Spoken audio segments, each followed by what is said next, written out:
Boss, nagbibideo ka? Oo, nagbibideo ako. Bakit? Ba't mo ko binibidyoan? Pumarka sa harap ng bahay ko eh. Boss, Hindi ko alam kung ano gagawin mo eh. mayabang ka masyado. Ba't naman ako naging mayabang? Kasi ate ko namang mayabang, mga mahihirap na tao, yayabang pa. Purgit mayroon ka lang sasakyan, sabihin mo mayabang ako. Boss, sasakyan ko to. Oo, Mayaman akong tao. mayaman ka nga. Inaano ko ba yung sasakyan mo? Masyado ko mayaman ah.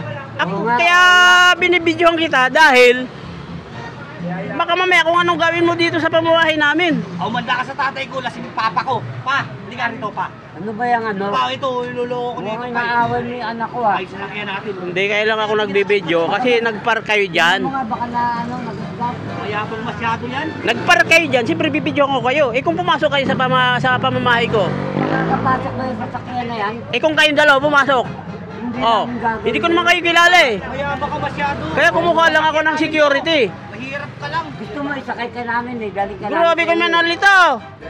Nagkaroon lang kayo ng sasakyan. Ganun na kayo magsasalita. Hindi naman kami nanlalae.